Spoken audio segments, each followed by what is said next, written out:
We're now joined by Bari Bean, Deputy CEO of Natural Resources at the County of Imperial. Bari, after earning degrees from Harvard, Georgetown, Chapman, she took off to an impressive career, which included working with Berkshire Hathaway Energy Renewables, as well as sports marketing, and with top organizations like Deloitte, Lockheed Martin, and the Washington Wizards, which includes the Mystics, and we'll get on that, right? So Bari has had a tremendous career, earning numerous awards. Bari, thank you so much for joining us. Absolutely. Happy to be here. Great. Well, I want to talk a bit about your background. You went from graduating from Chapman to going to win a global small pet award, to working in renewable energy, and now leading the development of Lithium Valley on the government side. And don't forget the Washington Wizards and the Mystics. How did you go from point A to point B and C? Is there a common theme that runs in your career journey? Was it haphazard? Tell us about that. Yeah, so I'm going to take you a little bit on a journey. Let's go. To explain how we got there, right? So I would say there is a common theme, and the common theme is it's all about people. It's about people and relationships. So I did spend some time when I was doing my master's at Georgetown, and that was in sports marketing, but it was also in communications and new media. When I finished that, I had the opportunity to do some amazing government contracting, also to do some great internships and sports things with the Washington Wizards, the Mystics, the Greater Washington Sports Alliance. Really, really incredible experiences. I love sports, love basketball, played basketball in college, and so it was an incredible experience to get to actually meet a lot of those people, work with people. Again, it's all about people. And so spent some time out there, did some government contracting, got to work with Deloitte, Lockheed Martin on some amazing Department of Energy, as well as Department of Defense projects, and it was really exciting. But I always wanted to go back to California. It was always important to me that, a lot of people, I grew up in a very small community in Southern California, and a lot of people say that I'm going to get out of here, and as soon as I can leave, I'm never coming back. But I always had the mindset that I want to leave, I want to learn some new things, and I'm always coming back. I'm going to come back, and I'm going to give back to my community what I've learned in other places. So after some time in DC, I was excited to get back to California and start doing some new things there. And I ended up working with some farming entities, and one of them specialized in growing hay. And so they were really excited they wanted to do more than just grow hay. They wanted to have some business development incorporated in that. And so we started talking about it, and they said, what about small pets? What about rabbits and chinchillas and, the little guys that eat hay? And I said, I can run with this. I love entrepreneurial things. I love business development. Let's make it happen, right? So if you're not familiar with the hay industry, you can buy a 50-pound bale of hay for about $13. Or you could buy a 3-pound box of hay for $19.99. Why would you do that, right? Well, if you live in Chicago, or you live in New York, or you live in places where you can't get farm fresh hay, to have a 3-pound produce box from Farmer John, hand-packed, delivered to your door by Amazon. You open it up, you get that experience. Lots of people like their animals more than their kids, right? So we created this product. We created Hay Rabbit, and we packed the hay in there. And so very quickly, went to a trade show for them, built all of the different trade show assets, built the marketing materials, the trade show booth. And this is where, coming back full circle to my digital arts, my marketing experience, tied all these things together. And so we built this. And while I was at the trade show, I met a buyer from Hong Kong, and I sold them a 40-foot container of 3-pound boxes of hay. And they very quickly said, well, you've got to come over to China. You've got to come to the world's biggest pet expo, because we want to have the USA grown, pet products here. We want to have the Farmer John's 3-pound box of hay here in China. So I said, well, let's go. Right. So I headed over to China, and I had seen that they had these opportunities for featuring different products. So I rebranded, you don't want to just have hay. You also want to have the pellets for animals so they get the full nutrition. So I created this beautiful little bag. And so instead of getting 3 pounds of hay, now you only got 1.5 pounds, and then you got 1.5 pounds of the pellets. put it all in a box, made it a combo box, and ended up winning the Global Small Pet Food of the Year. Wow, what an amazing story. And there's so much to dig into there. One of the common themes that we are hearing throughout the conference is understanding where the market gaps are and filling the market need. Right. How did you understand that there is, we already have the product, the hay product, right. We're going to package it differently. How did you understand that there was a market gap there? And how did you understand how to fill that in the way that you did? Yeah, so I think it's really just, looking at what people want, looking at what they don't even know that they need yet, right? But everybody likes fresh products. Everybody likes having something that's a little bit special, and when we saw what was happening with hay before, it was packed in bags, it was crushed down at the bottom, there was dust. Rabbits, fun fact, they can't eat dust. It'll kill them, right? So just seeing that opportunity and saying, let's make it better. And so that's exactly what we did.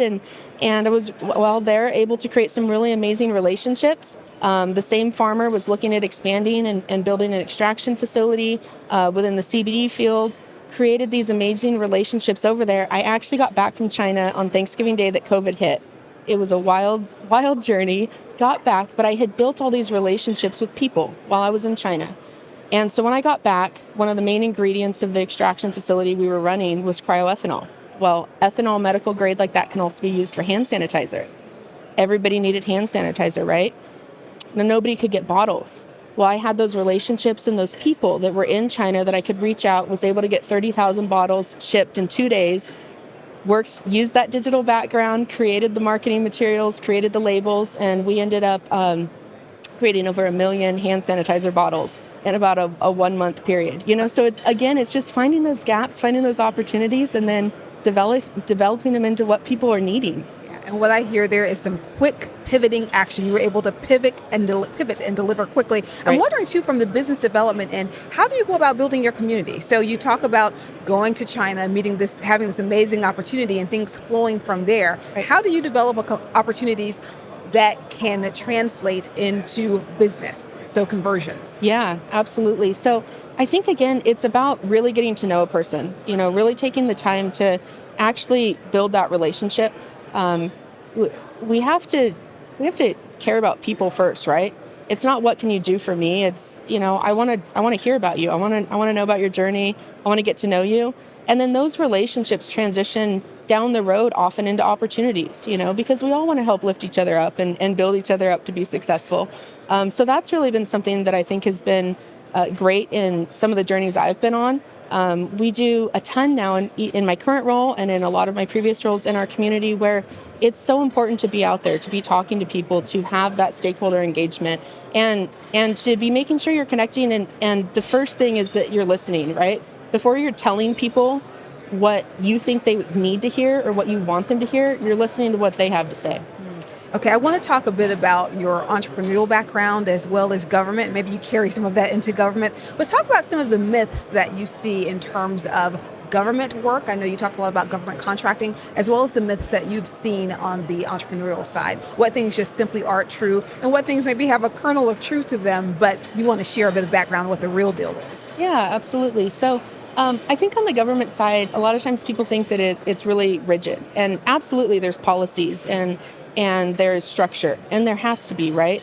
But there is also so much innovation. There is so much creativity going on behind the scenes. There is so much hard work going on behind the scenes. And a lot of times the teams are very tight. They're very nimble. And they're doing so much. We talk about a jack of all trades, but we've got a lot of Jill of all trades too, right? And we have a lot of people that are doing so much work and wearing so many different hats behind the scenes, that I think that's something I've really learned and appreciate on the government side is just how hard people are working. And especially where we're at in the Imperial Valley, there's such a passion and a desire to really improve the community. And it's not about industry, it's not just about community, it's not about government, it's about all of it working together, and finding those synergies and building off those relationships and ensuring that, one of the things we talk about in our executive team is making sure that, you've heard rising tides raises all boats, right? But let's make sure everybody's in the boat. Let's make sure that we're not focusing on any one circle too much, but that we're creating opportunities for the entire region to be successful when we have new things like this, like lithium and like renewable energy and all of these different pieces that are opportunities to truly change the trajectory and the lives of people. We want to make sure that everybody's having that opportunity together. So I know that rising tides, but also make sure everyone's in the boat. Love Right. that. In terms of opportunities when the tide is rising high, when everyone's in the boat and perhaps it didn't sail in the direction that we wanted it to sail in, or we had to quickly bring it back to point A so we could get to another point.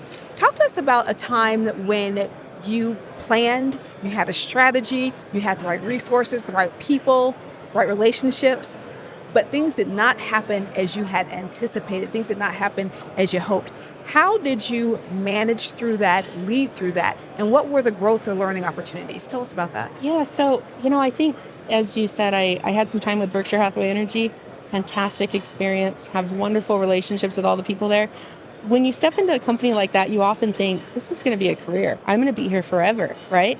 But you can't expect what's going to come down the road and what the other opportunities are going to be. And so I was there for about 2 years, absolutely loved the people I worked with, loved the opportunities I had.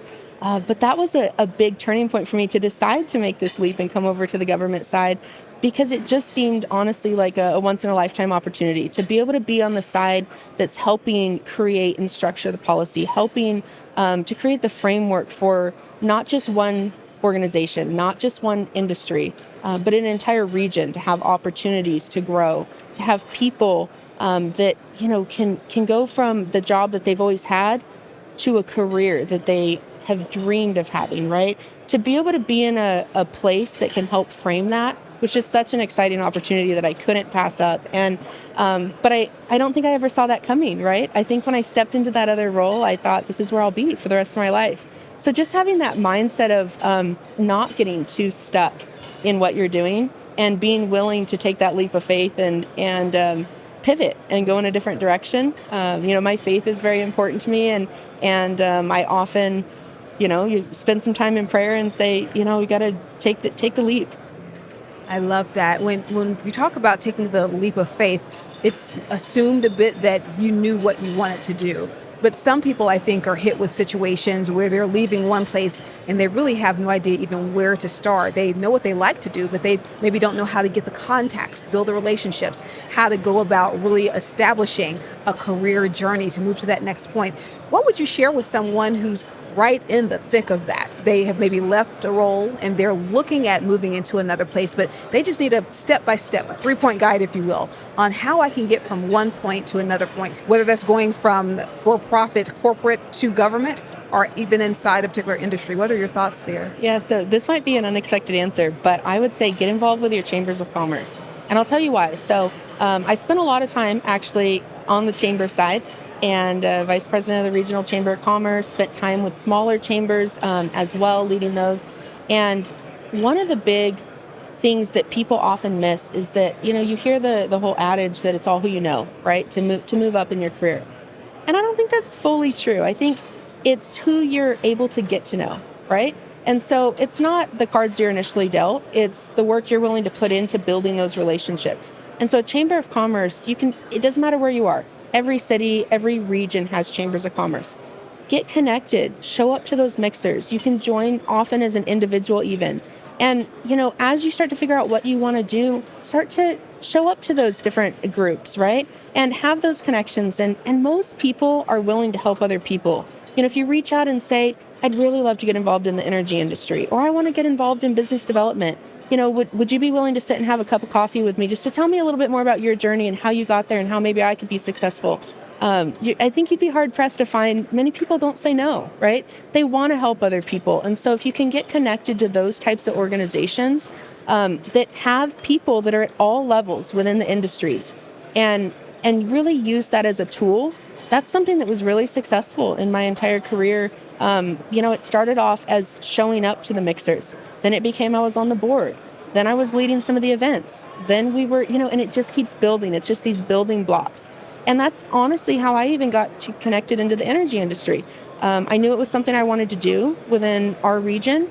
And we had members that were within the regional chamber of commerce that were part of those different industries. And I said exactly that. Hey, what can I do to help you? How can I get connected? And one thing led to another. And, I started with a whole new career path. So I'm fascinated, Bari, by your focus on relationships and people. And you said something that was phenomenal. What can I do to help you? So that really, I think, sheds a light on your theory and your approach. With that said, I'm very curious to get your thought on corporate culture and how to build in an organization a culture that aligns with what's clearly your philosophy on building relationships, on maintaining those relationships and making it all about the people.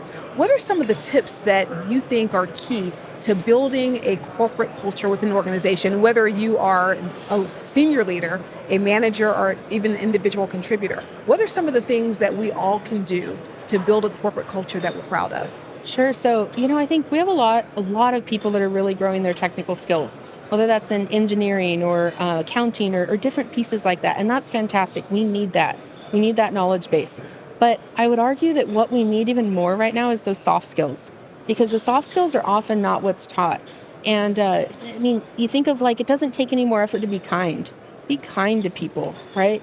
Have that personality that you're positive, you're excited about what you're doing. You're somebody that people come to work and they want to see you. You bring a smile to people's face. And I think that is so important. And it's something that's missed so often. We go straight we look at resumes and we look at, do they check all the boxes? Do they have the degree? Have they had all the experience I'm looking for? Can they do this? Can they do that? But what I really want to look at is, how are they when you sit down and talk to them? Because you can teach those other things. You can teach people about energy. You can teach them about the technical pieces that we're going to talk about within any company that you're in, right? If you have somebody with the right attitude and the right drive and the right interest in what they're doing, I think that goes so much further. And it's just so important in building these positive cultures that, within the workplace.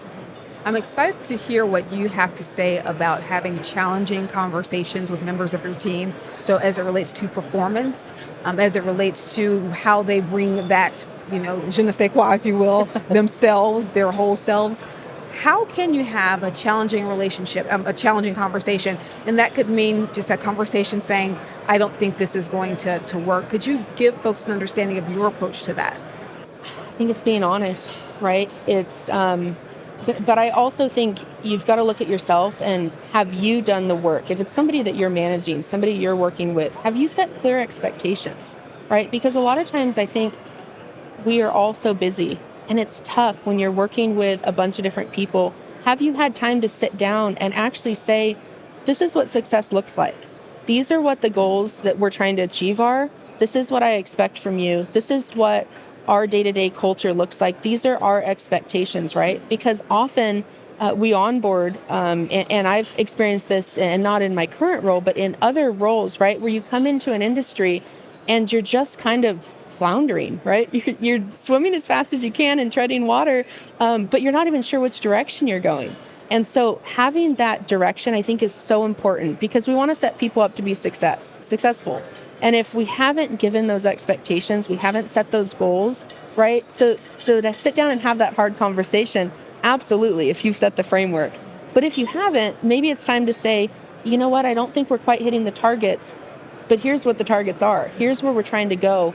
Is there anything I can do to help you be successful? Is there anything that you need or anything that you don't have that's preventing you from succeeding in your current role? And I think that's the question we ask first.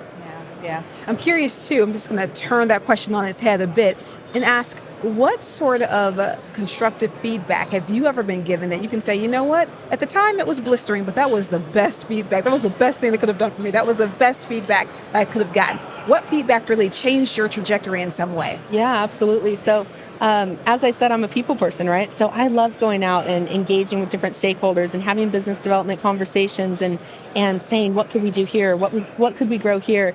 And a piece of constructive criticism that I got was, well, what about the financial side? What about the finances, right?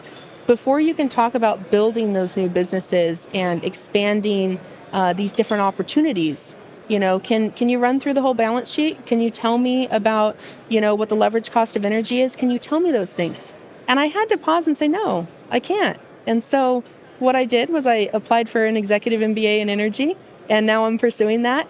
And I'm filling in those gaps that even though in my mind I felt like I had those skill sets, did I truly have those skill sets? Did I have it on paper, but had I also really put the time in to make sure that I could go through, capital investment opportunities, and I could go through quantitative, data analysis. I couldn't before. And now I'm working on developing that, and I am loving it. It was one of the best decisions I made, doing the program with the University of Oklahoma, and I'll be done next March. But it's been a fantastic opportunity, and it's really filling in those pieces. And, a lot of times I go back to the resume, people look at my resume and they say, well, this is kind of odd. It seems like you bounced around. You had digital arts, and then you went to marketing and communications, and then you did business, and now you're doing finance. Well, it's not odd. It was intentional, right? I want to make sure that I'm the most well-rounded person that I can be, so that whether it's for my community or for a company, I am able to offer a truly well-rounded, full perspective of knowledge in all of these different areas, and that I can pivot quickly. So when we do need to design a quick brochure, got it, I can do that for you, right? But when we need to go have that business conversation, or when we need to run through some of the data, right? I want to be able to fill in all those pieces. And so I think it's really important to be able to recognize what are your weaknesses, and are you willing to put in the time to improve them? By all accounts, Bari, you are an extremely accomplished, successful woman. With that said, I'm wondering what your dream community would look like. So in terms of people that you would like to go to, and I know in many cases they say, if you had a dinner party, who would you invite? But your dream community, if you could be surrounded by, say, 5 or 6 different people, whether they're living or not, to help you get to the next level, to help you really think through where you are and how you can make these changes, who would be in that dream community of yours? Well, I think of like innovators, Thomas Edison, obviously dead, but I think of people who have that innovative mindset, right? I just thrive on that. I love to sit around a table and just talk ideas with people, just talk strategy, just talk the what ifs. And I'm so excited in my current role with the county, because that's a lot of what we're doing. We're building out Lithium Valley, and it is just this amazing opportunity to talk about what if. What if we had a data center in our region? What if we had a hydrogen facility? What if fill in the blank, right? There's so many different opportunities. And then as we talk about that as a team, we say, well, how do we make it happen? What's the next steps to put those pieces in place to build those things?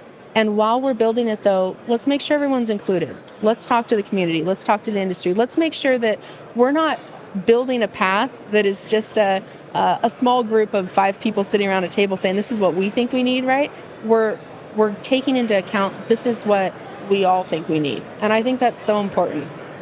It's really clear, too. I want to round this out by getting your feedback and sticking with the theme of community, sticking with the theme of people first, to get a sense of where you would like to see this community go into the future.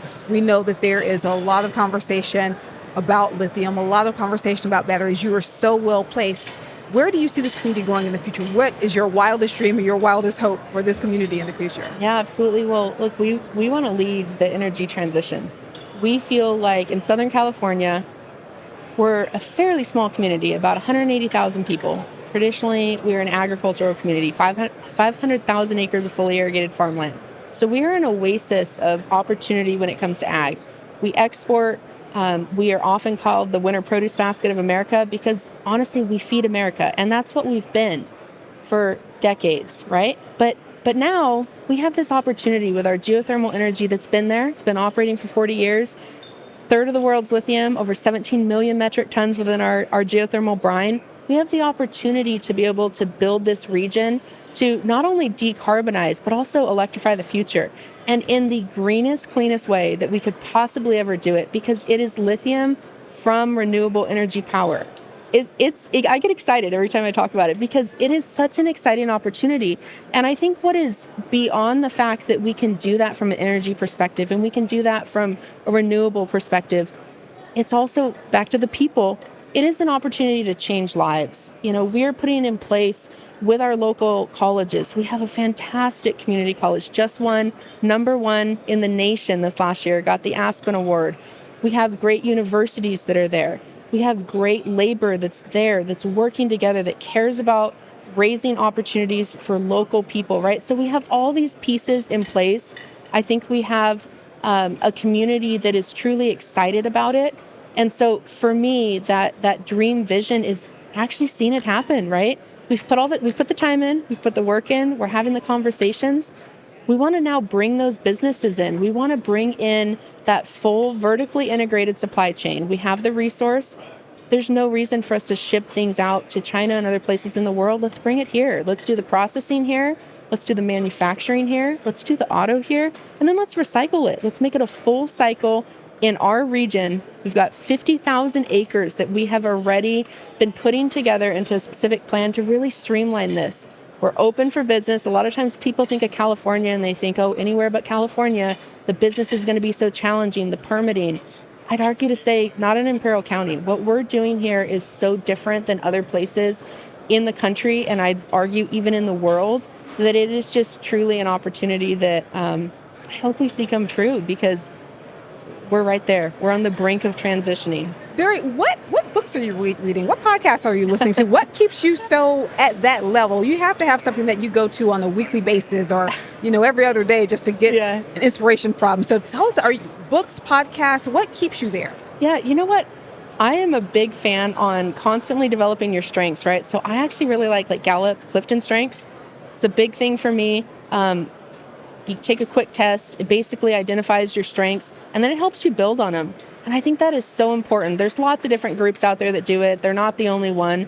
But find something you like that and really identify what are your strengths and how can I refine them, and what are some of your weaknesses and how can I improve those? And I think as you continue to build those strengths and improve those weaknesses, it just allows you to open more doors, not just for yourself, but for other people too. Wow. So refining the strengths, don't just leave them out there knowing that that's what you do well, but refining those and really improving your weaknesses, as well as focusing on people and relationships first should be primary. And finally, really thinking about everyone who is in the boat. So we're talking about the boat and the tides, and that's great, but make sure that there is representation in the boat. Bari, what a wonderful interview. Thank you so much for your time. Thank you. This has been great. Absolutely. And thank you to all of our in-person Live Lounge guests and those of you who are looking at Live Lounge recorded. Don't forget to subscribe to catch up on all of our other episodes. You can find these on YouTube, Spotify, Apple, Podbean, SoundCloud, or wherever you get your content. If you want to find out more about the other events we run in this space, head to the events section, FastMarkets.com. I'm Keisha Shreen, and thank you for joining.